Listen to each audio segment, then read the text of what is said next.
It's classic. Dropping a car vlog. Hope you guys and gals are having a wonderful day. If nobody tells you today, remember that God loves you, Christ loves you, and I love you as well. Make sure you subscribe to the Take It Home podcast where I talk about professional wrestling topics. And I put in my matches as classic out for a professional wrestler of 13 years. It'll be 14 in March, so I'm looking forward to it. If the good Lord see me there. Make sure you also subscribe to C3 Ultimate Wrestling. That is me and my wife's professional wrestling company. We have all of our matches from 2025 uploaded on the channel and also from previous years as well. Been doing it since 2019, and it'll be 7 years on the 19th of this month. Yep, the 19th of this month, because January 19, 2019 was the first show, C3 Wrestling. So just a lot of anniversaries coming up within the next few weeks and months. So God bless you, Raphael. I hope everything is good. We are definitely going to talk about Raw. Lafayette in the building. What's going on? Robert Brown, Wrench Syndicate in the building. So Raw was yesterday, and it was the first Raw of 2026, and it's mixed. It's a mixed review. Some people say it was a great Raw. Some people say it was an okay Raw. Some people say it was a bad Raw. Some people say SmackDown was the first SmackDown of the year was better than this. Some people are saying this is the worst Raw. Some people are saying they could have did better. Some people are saying, hey, this should have did something. Some people didn't like the Stranger Things theme to the show. We're gonna talk about all that. As far as the theme of the show, hold on a second. Raw was trash last night. Braun should have won the title from Punk last. Yeah, we'll talk about it. So, as far as the theme of Stranger Things, I think I watched like 2 episodes of the show. I heard it's interesting. People say give it time, but I don't know if I'm gonna give it time, right? Honestly, they're talking about something that happened on the show more than the actual show. Like, they're only talking about one thing, and I don't know if it's the most important thing to remember from it, but it is what it is.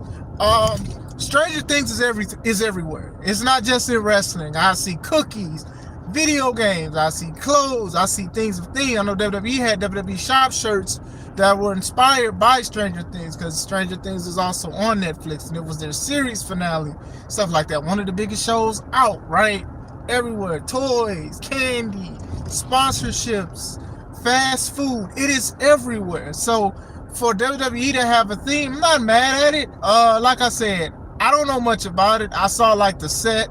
I saw like the title that looked kind of cool. I saw like the vines and all of that stuff going through the back. I thought that was pretty creative. And honestly, I do think that is a good way to like promote a show or whatever like that. I don't think it was too much of whatever the show was supposed to be. Like we've seen when AEW has done it, and WWE's done it too. Let's go to WWE. Remember, was it Batista? Batista had a zombie movie coming out, right?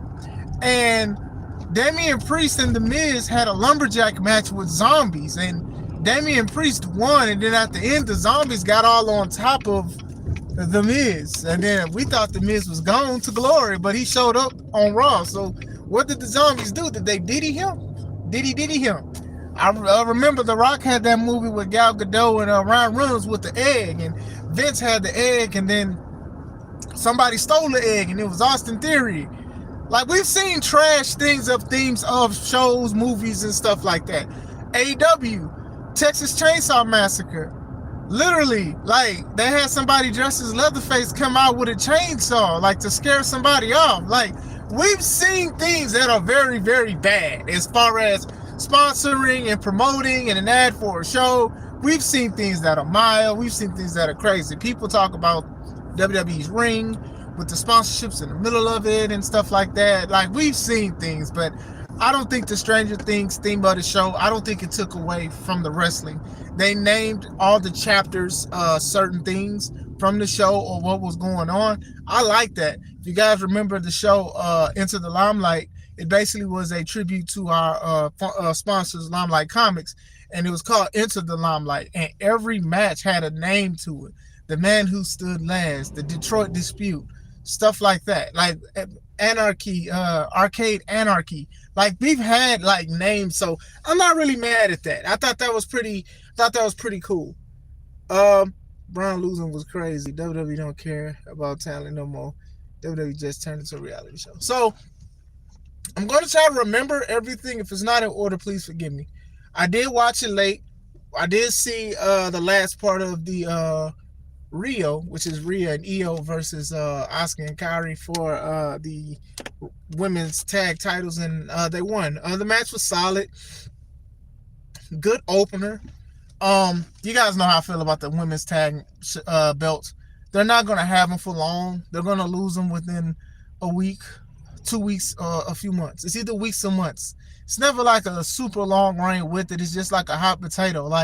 Like Alexa and Charlotte's win was like still fresh in my mind until Kairi and Asuka won them again. And then, you know, with Roxanne and Liv, they could be getting them belts anytime soon. Like, I understand, trying to add prestige to the titles and stuff like that, but it's still a freshly new title and stuff like that. And I feel like a lot of people definitely have it because a lot of women are not rocking as a tag team in the first place.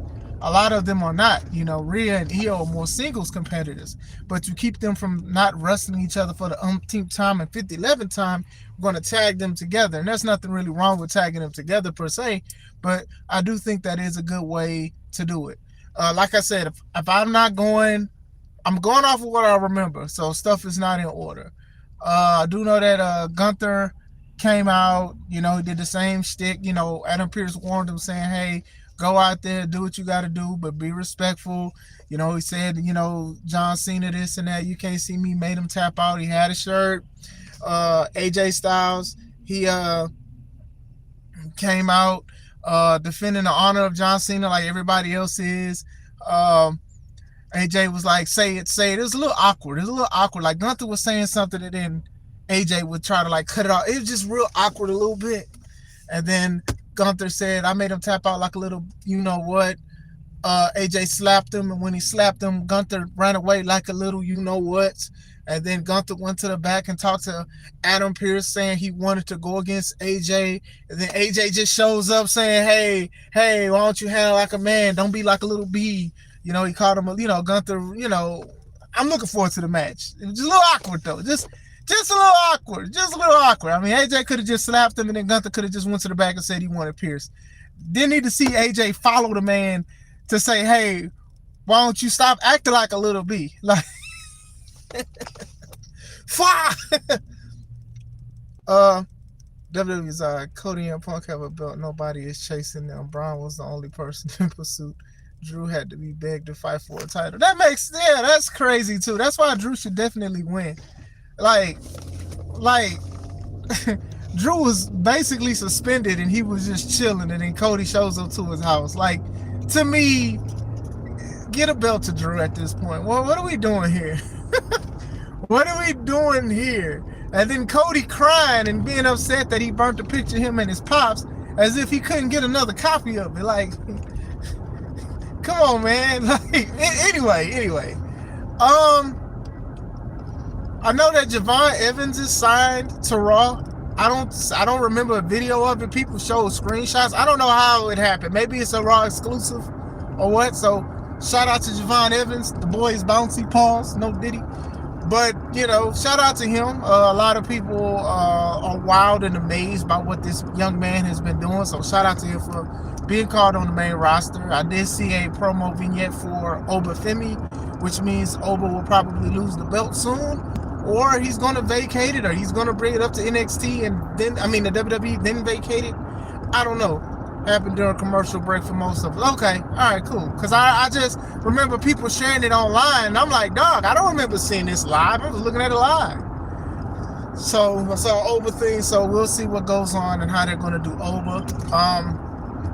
Maxine Dupree versus Becky Lynch for the Intercontinental title. I don't know if it was the crowd, but there was no reaction to Maxine like that. Now, I haven't watched Raw. I haven't. When I get online, everybody's like, man, she's improved. She's done. And she has. From what I saw, she has definitely improved and stuff like that. My thing is this, though. People can be patient and work with her with how she has improved gotten great and all of that, it's gotten better and stuff like that. Y'all need to have the same energy for Jade, because Maxine was signed to WWE a few months before Jade showed up. So y'all can give the same grace that y'all have for Maxine for Jade. Now, I haven't heard much of Jade messing up. I know that people try to put 2 injuries on her because they saying that she was involved with 2 injuries on the holiday tour. They said B-Fab got hurt. Now, I don't know what happened with that. I don't know. Accidents happen. But then there's another one where Michin, she hurt her shoulder. I saw that one. That's Michin's fault. Or whoever said for her to turn that move into a cutter. It looked like it was supposed to be like a suplex or something, and she tried to turn it into a cutter. And Michin messed her shoulder up. Everything does not need to be reversed into a cutter. And I mean that. I know that Carmelo Hayes, he did something to Dragunov and it turned into a cutter. And it looked nice, but everything doesn't need to be a cutter, doesn't need to turn into a cutter. I saw a ladder match at the holiday tour with Cody and Drew. They was fighting on top of the cage. He knocked Drew off. Drew is literally on the ground.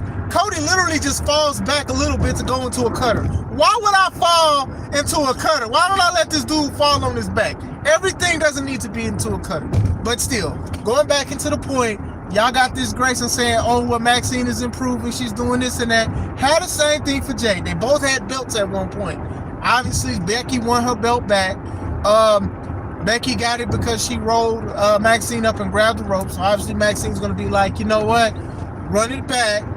In the words of Jey Uso, run it back, because basically you supposed to be this vet and stuff like that, and you did everything. You put out all stops to get your belt back. So we'll see. I know they're trying to do something special with this Intercontinental Championship, and I do think they're doing a great job with it for the most part. Too many belts.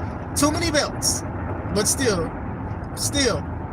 yeah, you would have had to use the Stephanie McMahon VPN to see it. Yeah, I'm not, you know how I feel about VPNs. But still, as far as the match goes, it was pretty solid. The crowd, I don't know if it was just they was tired. I don't know what it was. They still lagged from New Year's. I don't know, but still was a pretty solid match. I saw the promo with the Usos. They come out and they're giving a warning to people and stuff like that, because we the tag and we ain't scared. We ain't ducking no fade. Blah, blah, blah. Uso. In your city! Rinse and repeat. They do this a lot. They're the tag champs, so we'll see where that goes. I mean, my thing is this: Usos and the New Day, they are hand in hand to me when they win tag titles. It doesn't matter if it's in WWE or NXT. They've won it so many times, so it's like, I'm sure they can have good matches and stuff like that, but still, it's like, okay, and now what? Now what? You know what I'm saying? I know that Penta and Ray, they have like a click together. They're going to go against the Vision. They were speaking Spanish and stuff like that and all of that. We're going to get into Stephanie Vaquer. We're going to get into her and stuff like that. So now they got each other back. And then Dragon Lee, part of the fold too. They got each other back. The Luchas are jumping the Vision now. But still. Anyway, Stephanie Vaquer, she comes out. She has a foot brace on. And honestly, ever since Seth and other injuries, I just be scared when people injure, because sometimes they may not even be hurt by the foot. It could be something else. They could just be putting it off for something else. So it's like you get a little nervous or whatever like that. Stephanie, she spoke 85% Spanish in this promo, and I understood only the 15% that she said in English. She didn't have a fire that she was hurt. Well, I'll be back. It was just no desire. It was just saying a promo for the sake of saying a promo. And I spoke about her last week. Very talented athlete, very good. But what, Little Devil, what? What are we looking at? Like, to me, oh, I'm a champion. I'm going to fight. Regardless if my leg is broke, I have no legs. Like, you can have some kind of fire or something. It was just, I'm just out here to say something. Said something in Spanish, stuff like that, and then that was it. And then when Raquel attacked her, I still was nervous, because I was like, oh, she really gonna be written off with the title. Now there's rumors that they are going to, because they are having a champion's remorse. I don't know. I mean, that was something to like do that instead of just, I don't know, ever drop the title. But still, Raquel attacked her, and I was like, oh my gosh, they really must be going to do it and stuff. And Raquel looked, as a tall lady, as a powerhouse, that is how she's supposed to be. She's not supposed to be having even matches with people. I know it wasn't a match, it was a beatdown, but still, I don't like the aesthetic of a powerhouse person going against somebody half their size and they're going tit for tat, just moving and moving and moving. I don't like none of that. So I do think that they did great. That was good. I don't know what they're going to do. And then like Stephanie was being helped in the back, and then Raquel attacked her again. Mind you, Adam Pearce and the security and stuff stopped her from like hitting her leg with the chair and stuff. But still, thought it was pretty good. Maybe the crowd had their energy taken away by Stranger Things. I never watched, but I bet my sister take people's life. It could be. I don't know. Man, she's flat. She has no personality in her. And she had way more personality in it. You know what? She did. And I remember she was shaking it for the 99 and the 2000 briefly. And still, you know, and I think she's had like a little bit of a personality when she was on Bubba Ray's podcast. So it's like you do need to do something else. Like if you are a fighting champion and you have a cast on, you should really be like, hey, I'll take any challenges and stuff like that. If I gotta cut this leg, like you could say anything, but language barrier, and people are gonna be like, oh, well, you just need to get with the times. No, they kind of have to get with the American times of an American promotion. She's struggling out there. She needs a manager or something. She needs something. All that talent, and she's great. Just something just needs to change with that. That's all I'm asking. Like, we got to get out of that. Some of y'all are still in Gooners University with this lady. And like, I'm not going to give her no more compliments about stuff. I'm married. But still, I thought that was pretty cool. Random. I did see, like, some of the commercials for the Netflix and how they do stuff with WWE, like the DoorDash commercial and stuff. I thought that was pretty cool. That's a good way to do sponsors and stuff like that. That's definitely a pretty good way to do it. I'm trying to remember other stuff before I go to the main event. But I do think, Liv Morgan, she faced Lyra Valkyria, whatever her name is. Match was solid for what it was. When people start getting involved, And obviously, you've seen it one time, you've seen it so often, especially when it comes to the Judgment Day, and then her having Bayley come out with her and stuff like that, and Bayley hit the Oblivion Lyra. It was a decent match. You know what I'm saying? Like, it was a decent match. A lot of people love Liv. Liv still gets a reaction and stuff like that, and people love and they're glad to see her back. As far as Lyra goes and Bayley, I don't know what this storyline is supposed to do.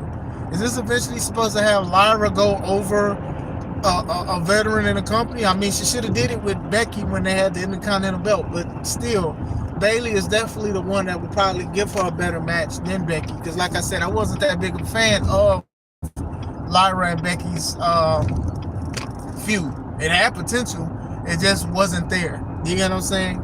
But still,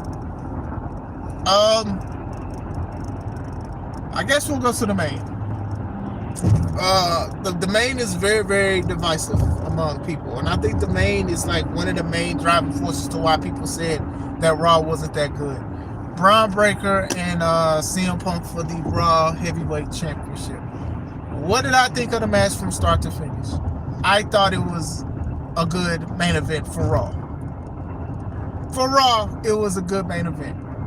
If that was a PLE, I would be upset. There's a difference between a television main event and a PLE main event. And I do think, for the most part, that was a decent, not perfect, a decent main event for Raw. Now, CM Punk beat Braun Breaker. Did CM Punk need the win, or did Braun need the win? I say neither. CM Punk just became the champion not too long ago. It would have been cool to have like a new direction with the company, to have a young guy, Braun Breaker, finally get like the main belt. But I'm not really mad at it.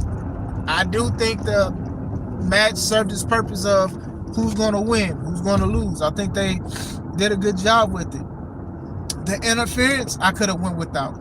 I could have went without the interference. Obviously, I know the vision is going to help and all that. When the referee fell down, I knew that was going to happen. And then the luchas come in. Not only do the luchas come in, they jump Bronson Reed. And I don't know why that was so funny to me. Still, and it looked like when Bronson had Ray for the suplex, Penta kicked, or allegedly was trying to kick, and Dragon Lee was trying to kick Bronson, but it looked like they kicked Ray in the head, and then Ray did the DDT spot. I could be wrong, but still, some of the stuff was intense. There was some sloppiness, obviously. When Braun tried to do his Frankensteiner, it looked like he started falling backwards quicker than what he was supposed to do, and then he tried to grab his leg, put his legs around Punk's head, and Punk did not go. Could have Punk went? Yes, but as a veteran, I do believe he probably would have hurt himself, or maybe he felt like he would have hurt himself. Braun fell hard. He did. Punk did the dive out spot. It was a little sloppy. When Punk gave Braun the power driver, it looked more painful for Punk than Braun, because I guess Punk was trying to protect Braun, because Braun didn't know how to protect himself as far as taking a dangerous move like that. So even then, when you look at that looks kind of bad too. So I do understand why people say it was sloppy and it was botchy. But like I said, this is a TV main event. For its purpose, I do think that that's what it was. I will also say this about Braun. Braun is intense, but sometimes he can be too intense. And I think that could be detrimental to his future. Like I said, very talented, very fast, very agile, very strong. But I do think he's too intense at times. And it do look like CM Punk was a little tired. I'm not saying like blown up, like tired, like dang, this dude is really whooping me. The story of what they were doing was okay until they started doing the evenly back and forth thing. For example, if Braun Breaker gets on the top rope and dives his whole body onto the announce table, then he throws you into the ring, and then he gets ready for a spear, I don't think you should have the whole Lowenthal to throw a knee to stop him, to give him a go to sleep, and to go for a 1, 2, 3. That's just me though. That's just me. I think WWE and a lot of other companies, they do a thing where it's a back and forth thing so much that they're like, oh, okay, well, let's be like, okay, who cares that this man launched his whole body at you? As soon as he throws you in, you're strong enough to throw a knee, and then walk away on your own. Punk should have been carried out. If anything, you want to have some kind of aesthetic that Braun is the next big thing, or a killer, you should have had CM Punk being carried out. And what did we get? We got CM Punk try to throw the title, and he dropped it. He couldn't even catch it. So I do understand why people are upset about it.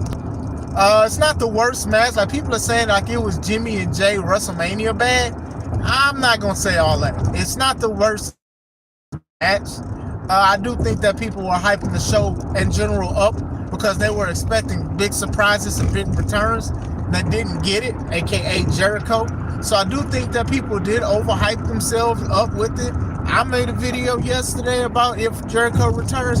I don't know if he is or not. It's allegedly. Now people are saying he's allegedly signed with AEW. We'll see Chris whenever we see Chris. So I also think that left a sour taste in people's mouth as well. Not to say that WWE promoted it outside of Adam Pearce saying we're ready to break the walls down. So they know what they're doing.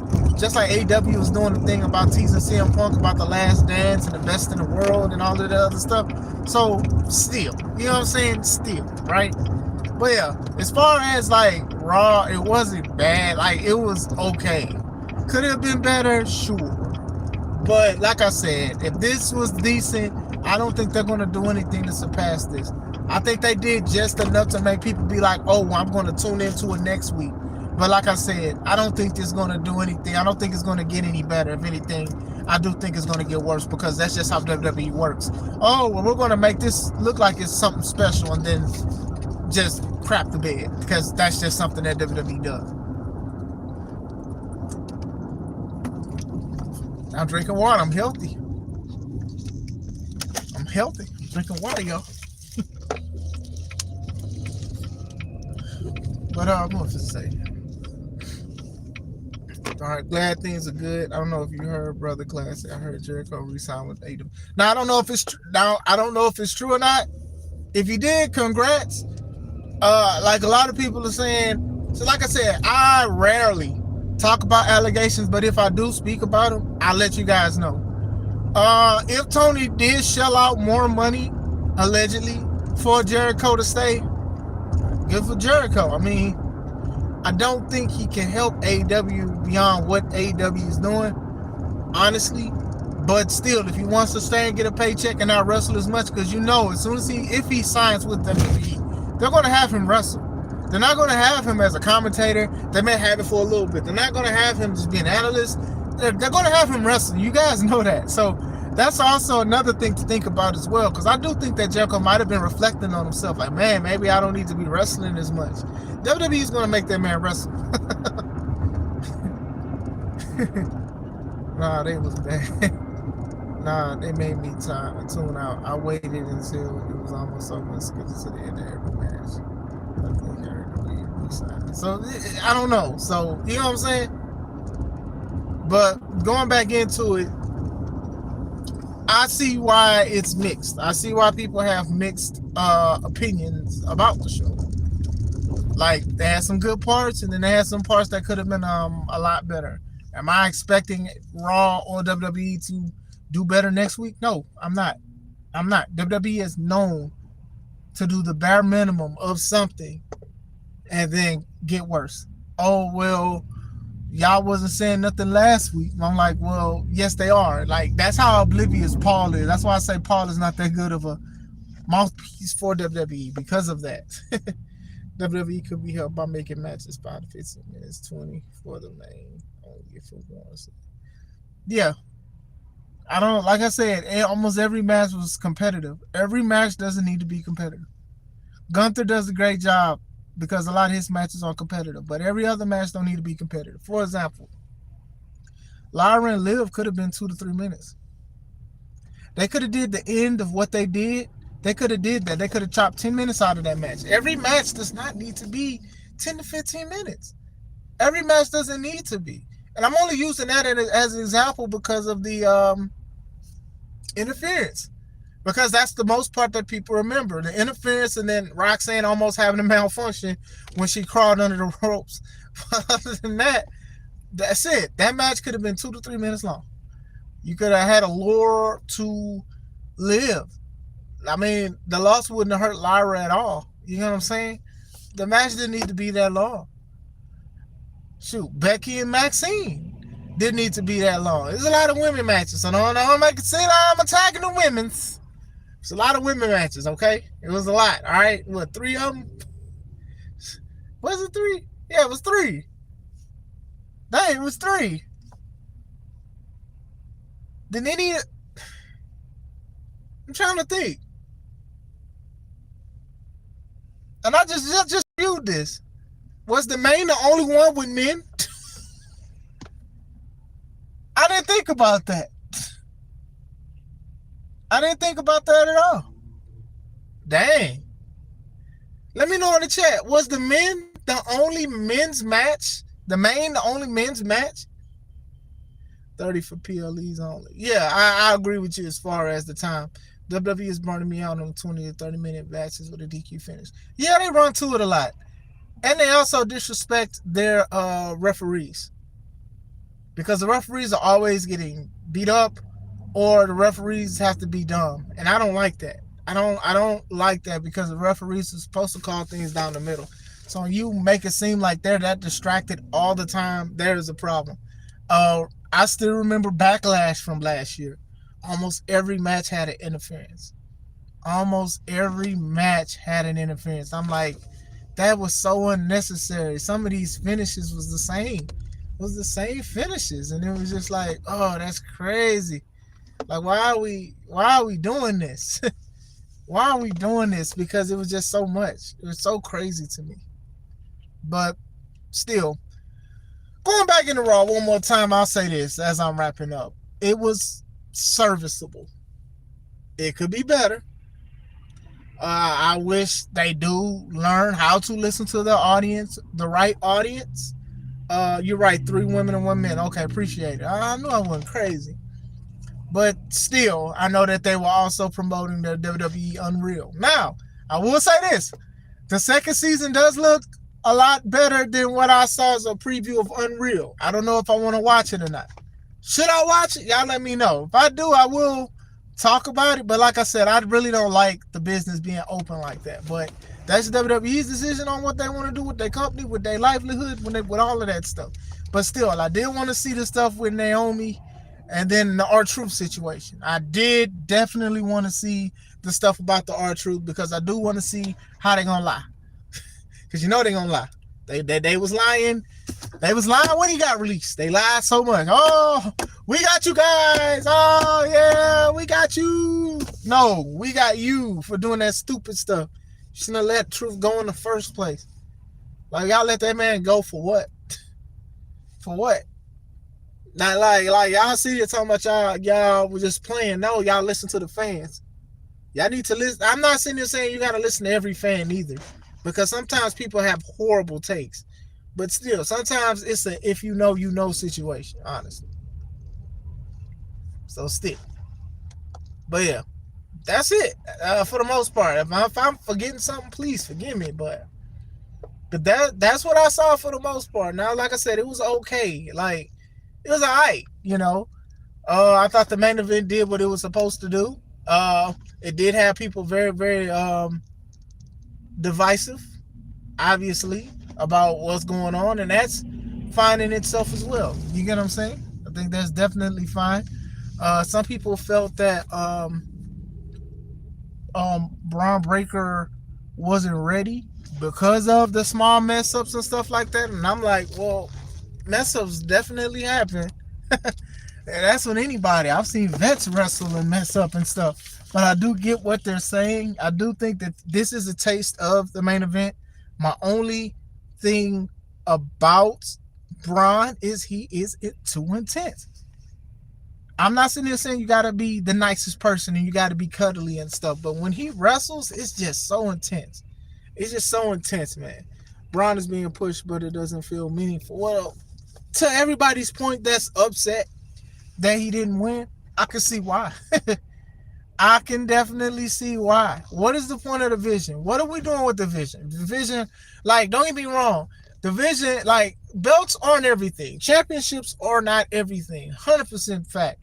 But at the same time, when you have a group called the Vision, and remember, Seth was the leader, but obviously got hurt and they kicked him out. What are we doing with the Vision? They're just the future? That's it? That's it? They keep taking L's. They keep getting jumped and stuff. They successful on Raw, but not PLEs and other stuff. And he wasn't successful on this Raw. Like, what are we doing? What are we doing? It's not even a good story. Braun trying to take out old Uncle Phil.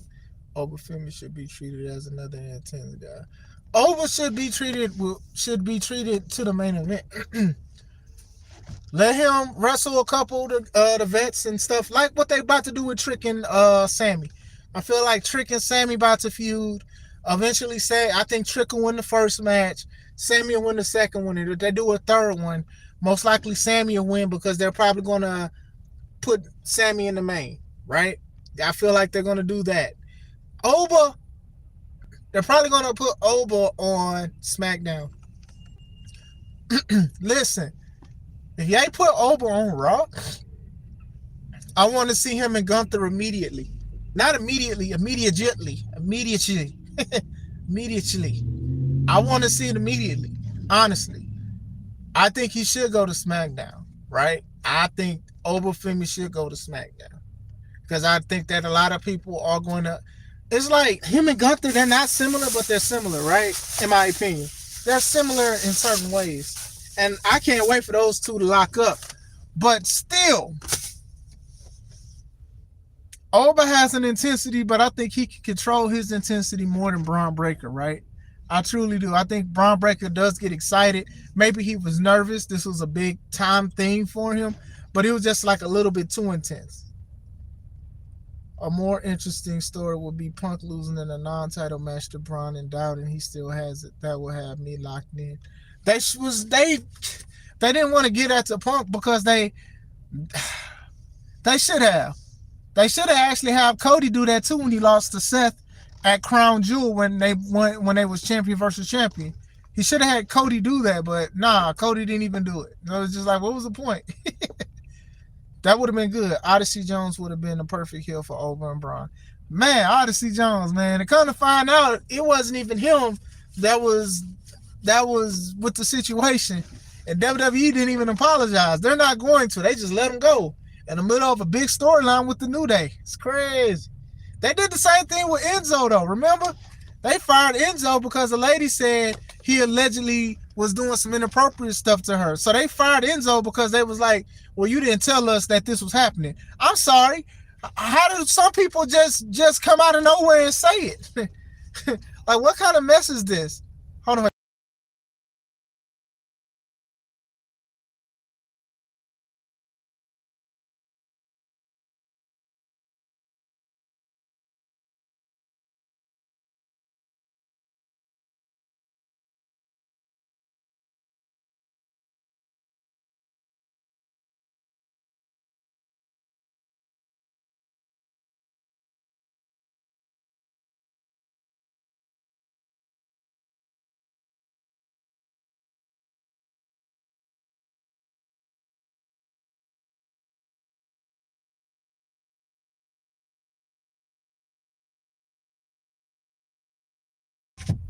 Sorry about that. But yeah, that Odyssey Jones thing was crazy. He always put us on hold to listen to. I didn't listen to Kit Wilson's new song. So I heard he has a new look and new song. And they're saying that usually, obviously when that happens, that means that somebody's breaking up the team. Like they're not doing it. Either somebody's getting let go or they're moving them. Because I do know that outside of them, they're saying Ciampa his contract isn't being renewed and he's going to leave. I don't know if it's true or not, but still. Not listening to Kit Wilson's new theme song, but I will listen to it. Speaking of, since that, Matt Cardona has returned to WWE and he's not Zack Ryder anymore. He is Matt Cardona. So, the guy's up there in age and they brought him back. So, a lot of people be talking about they want new people and fresh faces and stuff like that. And just because he has his name, which is new to WWE, that don't mean that's a fresh face. But hey, it is what it is. Congrats. No shade to him. Definitely no shade to him or whatever like that. But still, it is what it is. Buzz love saying there's no spots and no need on the roster, but they got room for OGs and legends and stuff like that. I don't want to say he's a legend yet, but still. But it is what it is. Let me know. Let me know what you guys thought. Outside of everybody speaking already, even if it's not on live, what did you think of Raw? Was it bad? Was it good? Could have been better? Let me know. Hope you guys and gals have a wonderful day. Thank you guys for rocking with me. Happy New Year's as well. This is Chris Classic. Let's take it home.